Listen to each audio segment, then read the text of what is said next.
মুর্শিদাবাদ জেলার বহরমপুরে সাংবাদিকদের মুখোমুখি হয়ে তৃণমূল কংগ্রেসকে তীব্র আক্রমণ করলেন কংগ্রেস নেতা অধীর রঞ্জন চৌধুরী। বুধবার অধীর চৌধুরী বলেন, তৃণমূল কংগ্রেস বিজেপির কাছে আত্মসমর্পণ করেছে। তিনি আরো বলেন, মমতা বন্দ্যোপাধ্যায় ও অভিষেক বন্দ্যোপাধ্যায়কে কটাক্ষ করে বলেন, পিসি মমতা ব্যানার্জি ও ভাইপো খোকাবাবু যেমন করেছেন তেমন ফলই এখন ভোগ করছেন। মমতা বন্দ্যোপাধ্যায় এবং অভিষেক বন্দ্যোপাধ্যায়কে নিশানা করে অধীর চৌধুরীর দাবি, কংগ্রেসের এমএলএ থেকে শুরু করে মিউনিসিপ্যালিটি, পঞ্চায়েত ও পঞ্চায়েত সমিতি সব স্তরেই দলকে ভেঙে দেওয়া হয়েছে, যার ফল এখন তৃণমূলকে ভোগ করতে হচ্ছে। তিনি আর কি বলতে চেয়েছেন শুনুন তার মুখ থেকেই।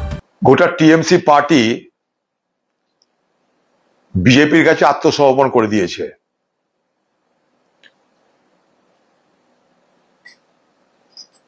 আজকে টিএমসি পার্টির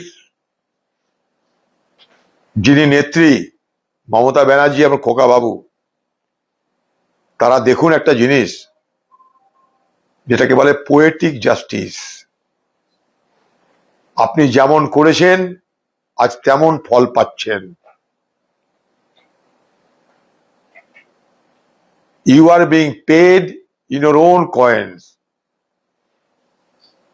তোমরা বাংলায় এইভাবেই বিরোধী দলকে তছনছ করে দিয়েছিলে।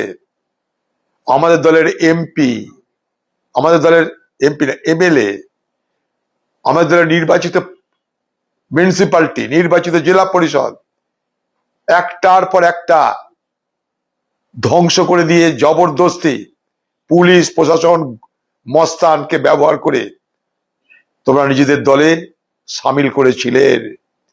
তখন আমরা যখন প্রতিবাদ করতাম তখন তোমরা বলতে উন্নয়নের জন্য মমতা ব্যানার্জি টিএমসিতে যোগদান করছে, আর আজ সেই উন্নয়নের নামেই কিন্তু আরেকটা যোগদান হচ্ছে। সেই যোগদানের পিছনে কতটা আপনার নিজের মদত আছে, কতটা আপনার নিজের মদত নেই, কতটা খোকাবাবুর মদত আছে কি নেই, এগুলো পরে নিশ্চয় আলোচিত হবে। কিন্তু এটা প্রমাণ হয়ে গেল যে অন্যায় পাপ দীর্ঘদিন স্থায়ী হতে পারে না। তিনি আরো বলেন, বর্তমান রাজনৈতিক পরিস্থিতিতে তৃণমূলের সংগঠন দুর্বল হয়ে পড়েছে এবং সেই কারণে এই পরিস্থিতি তৈরি হয়েছে।